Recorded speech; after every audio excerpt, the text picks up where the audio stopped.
Hello and welcome to this special show. Markets have been extremely volatile. There was a big crash, there's been a substantial recovery, and now it seems, in a no man's kind of zone. What should one do, not here and now, not in the very near term, but what are the principles that one should follow to take advantage of opportunities which may lie?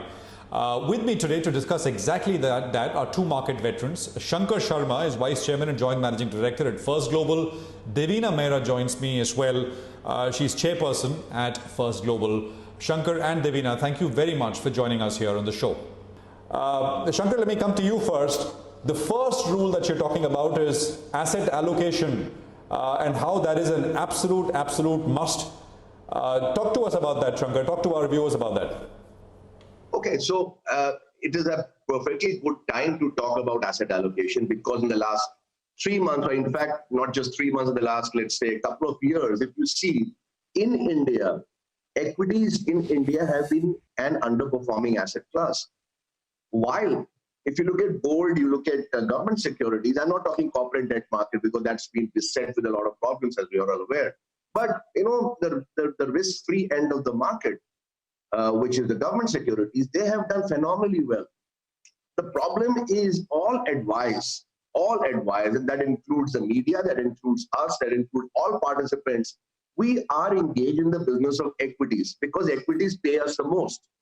And therefore, the entire bombardment of investors is that equities is the only thing. In reality, it is one of the things, it is not the only thing. So if you were advised properly by your advisors or fund managers, you would have actually been weighted more towards gold, more towards G-Secs, less towards equity, because just this year, markets are down nearly 22-23%, while gold is up and G-Secs are up.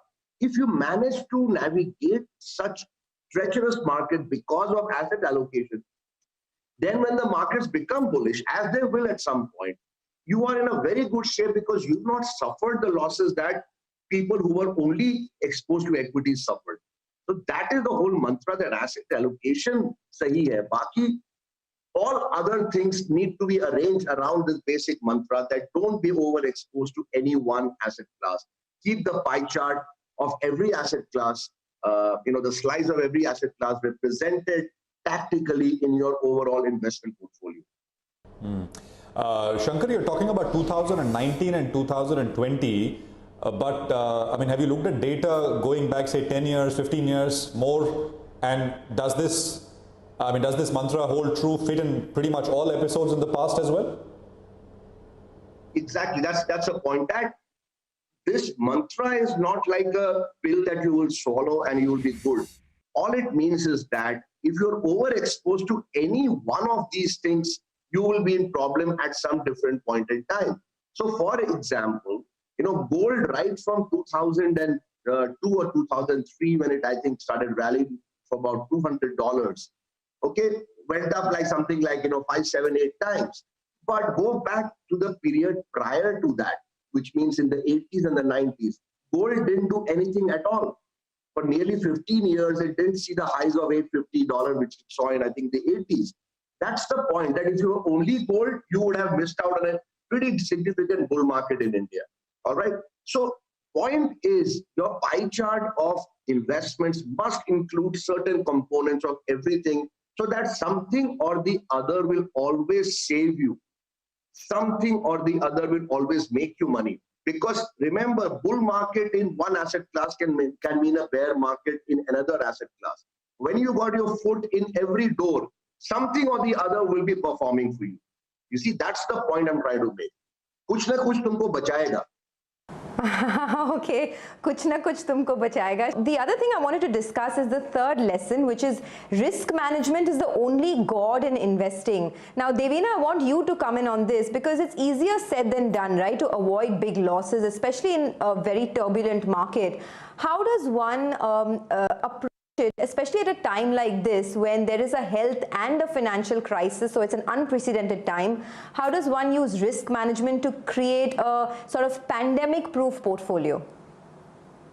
See, risk management has to be the bedrock of investing. It is there on the first page of every investment book. Asset allocation is there, risk management is there. Because unless you avoid the big losses, you will not be in the game at all. So investing is a game, number one, of not trying to be the, the swashbuckling hero and getting the biggest multi-bagger. First of all, you have to protect your capital. So, in real terms, it means that having very, very strict stop losses, for instance. Right now I hear many professionals also talk about that do nothing in a bear market. Your mind is too turbulent. If it is going down 30-40%, just sit it out. Some even saying that you should increase equity allocation. But if you are a professional, or even if you are investing on your own behalf, first thing you have to do is protect your capital, because once that gets eroded, you're essentially out of the game. Just do a simple calculation. Suppose you do nothing and you're down 30%, as a lot of portfolios have been. Now you have to 30-35% down means you have to be up 50% before you are even at break-even levels, before you are even at zero, at back to your you get your capital back, and that normally takes a couple of years. So that is really the issue, that you must make sure that your capital doesn't get eroded to the extent where you are like behind and can never come back, essentially. If, let's say, you had done some sort of risk management, if your capital, instead of going down 30%, it was down 10-15%. I mean, I'm not saying that you will ever be able, in a carnage, to be able to get away with no losses at all. But then, a 20% up year and you are back at least to square one, another couple of years of 10-15% increase, you are up 25%. Whereas the guy who's down 30% will never be able to come back. So risk management essentially involves stop losses. If you're talking of, the viewer of this program, that is one. And asset allocation itself is also part of risk management, because if you, as Shankar was saying, that there is a bull market somewhere, so you have to, if you cut your losses where you need to cut your losses and go back somewhere else, it will help you. Even within equities, there is no point holding on to the same stocks, because those may not be the ones that do well in the next turn. You have to cut your losses, relook at what securities, what asset classes look good at this point in time. So as we say many times, don't fall in love with your stocks, fall in love with your family, with your significant other, all of that, but never ever fall in love with your stocks. They are there, or your other assets, because they are there only for one and one purpose, which is to increase your wealth. So if things are looking turbulent, cut your losses and sit back, relax, look at everything around, and then decide where to go in with some good advice. Okay, I just want, Devina, I just want to follow up on that, because, at a time like this, where even after a 15% loss in a sector or a stock, it gets worse by the day, because you cannot assess the economic damage of this situation at the moment. When and how do you decide that you should cut losses in a particular sector or in a particular stock? I mean, are there any kind of benchmark rules to follow? As I said, have hard stops, make a rule. Let's say you say that, I'll be out of a stock if it is ever down 15% or 20%, then just follow it. Don't try to then at that stage rationalize and say, no, this one is different, it will come back, which is what really happens. And as I was saying, that even if the market comes back, it is not necessarily the same stocks. Most of the time it is not the same stocks that will come back. So that is one part of risk management. And, that's true of actually anything in life. The same old things don't come back, because, I remember reading this book a few years back where they said, Turkey will be the next big empire, because Ottoman Empire was there 100 years ago, and, they were a large, powerful force, and they will come back. But if you look at the history of the world, no large, powerful empires, once they are out of favor, ever come back, whether it was the Persian Empire, whether it was the Roman Empire, or the British themselves. Once the sun set on the British Raj, the mantle passed on to America. They were no longer the dominant force. They're not even really speaking a really significant force. The same thing with securities. don't just wait it out thinking that this very stock, this very security, this very asset class is going to be in the next boom. The boom might be elsewhere altogether. Yeah, absolutely. We are actually laboring on that point a bit more.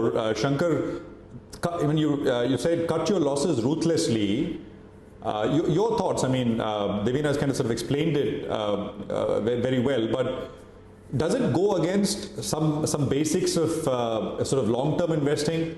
Because when you sell, you've got to make two decisions. When to sell and then whether you want to get back in as well. So your thoughts, Shankar, briefly. It's very straightforward. First, I think the rule number 2, which is equally important, ties in with rule number 3, which is the stop loss part, the risk management part, is do not have overexposure in your portfolio. Most investors in the game of investing will lose. That is the unfortunate reality. And there are certain very good reasons why that happens. One of the biggest reasons, apart from trading, uncontrolled trading, which we are not discussing right now, it is that you are just taking a call from a broker that ye acha lagta hai, ye aap le lo, wo acha lagta wo le lo, and by the end of it, you have no clue what you're doing. You bought up many disparate stocks with no thinking as to where does this thing fit in my overall portfolio, how much should I have in this. If I have 10 lakh rupees, how much should I have in each of the positions? Should I have 4 lakhs in one position? Should I have 50,000 in one position? You have just created a hodgepodge portfolio. In fact, you can't even call it a portfolio, right? And then when things go south, you suddenly found that, hey, all I had was Bajaj Finance and I had, a couple of banks, because everybody was recommending that you should be fully into these kind of plays. The point is, portfolio construction is the central tenet apart from the other 2 rules that we outlined, because don't try and have more than 5% in a single position, irrespective of how good that company is. In reality, have a little bit less than that, but definitely not more than 5%. So what happens is that when you have 5%, so you have roughly 20 stocks, 20, 25 stocks, something like that, maybe 15 at the bottom. And then when a stock starts to fall, you got a stock of, let's say, 20%, you're going to lose just 1%. You see, that's the point of your portfolio. Instead of getting wiped out 30, 40% as what we have seen. So position sizing is central, again, along with, rule number 3, which is that, have strict risk management. One of the main things of risk management is do not have overexposure to any one sector, to any one stock. And the broad rule of thumb is don't have more than 5% in a single security, don't have more than 20% in a single industry. Even pharma is doing well. In our portfolio, we don't have more than 20, 25%. It's a hard stop. We will not go beyond that, no matter how good the sector is. You see, and the central point, Prashant, is if you have saved money in a fall, okay, it's like the equivalent of 2 investors. One guy has lost 30%, other guy lost 10%. Then the guy who lost 10%, he's starting the race for next year at already, let's say, a marathon. He's starting at the 20th mile, while this guy is starting right at the very beginning. Imagine that's the kind of distance you put between yourself and the market. If you just save money in a down market, forget about making money in a down market. That's for the experts. Even if you save money, not lost as much, you're starting next year so far ahead of the race that other people can never catch you. So that's the point, that don't have more than 5% in a single position, don't have more than 20% in 25% in a single sector, and keep your strict stops so that you're exiting a position ruthlessly at 20% down or whatever, 25% down, you're done. It's over. Okay, all right. So asset allocation, taking a portfolio approach, and risk management. We've discussed 3 of these rules. There is one more left, but we have to take a quick break. Shankar and Devina, stay with us. We come right back and talk more about some of these timeless investing lessons.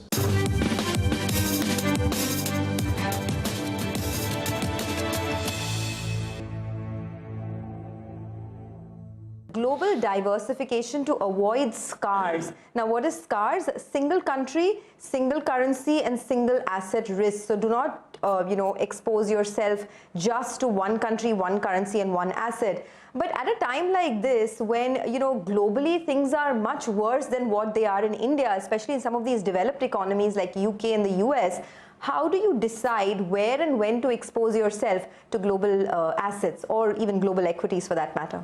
See, in terms of health, it might be worse in the developed countries, but certainly that is not the case as far as the markets are concerned. In fact, both in 2019 and year to date in 2020, if you see, India has been among the worst performing markets. I mean, the difference being that technically the Nifty was in the positive territory, even though a lot of the market was not in 2019, and now we are in the negative territory. But we are really hugging the bottom of the table, and this is without even adjusting for currency or anything. If you look at the longer term, again, someone who's invested only in Indian equities, if you look at how the Dolex has moved in 10 years, the Dolex has returned, I think, a negative of 5 or 6%.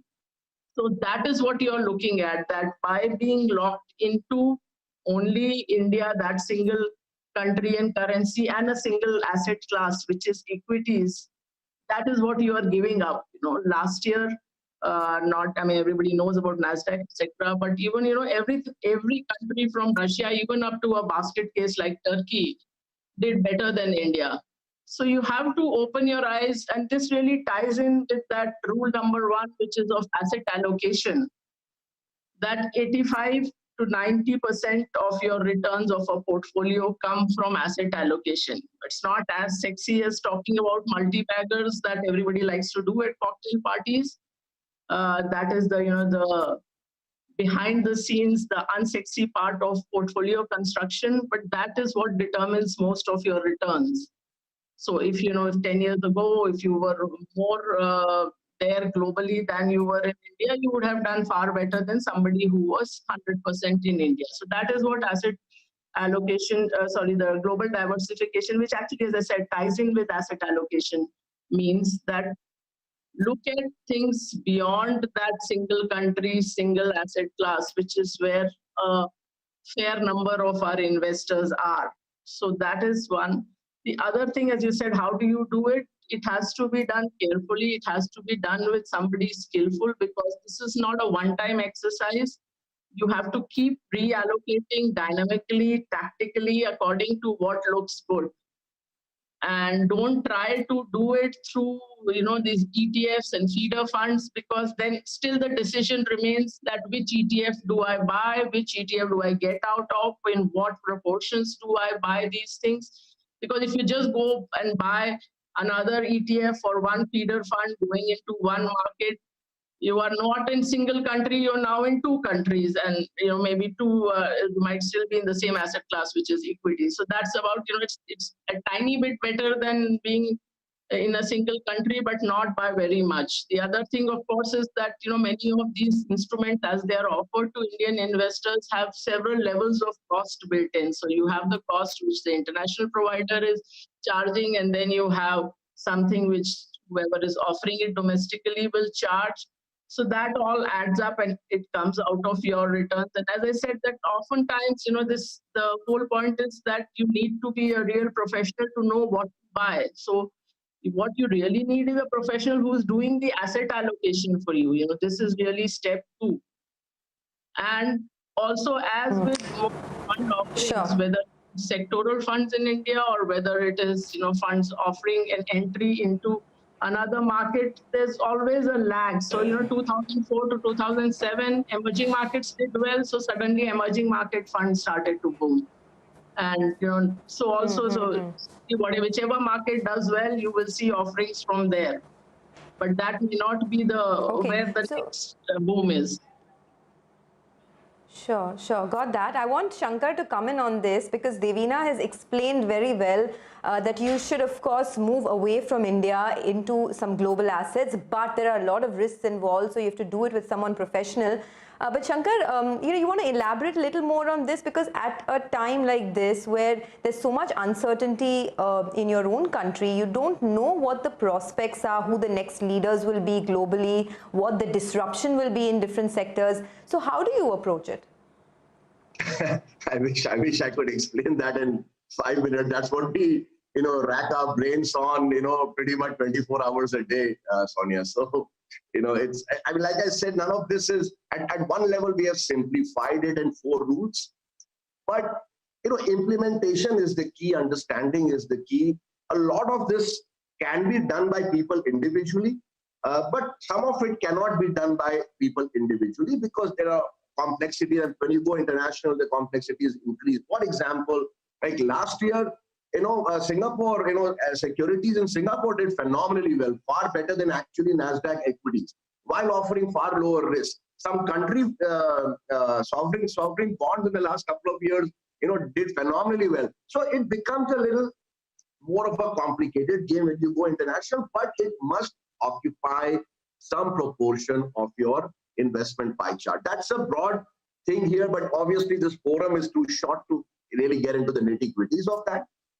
But all the four rules basically tie into each other.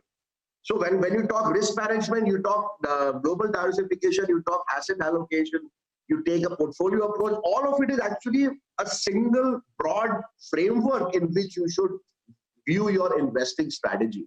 It is all connected. It's not like individually I will do only one and not do the other. That's not going to work. You see, so it is like a whole lifestyle that you can't say I will do X, I will exercise, but I will not eat properly. You need to have or I'll not sleep properly to get good health.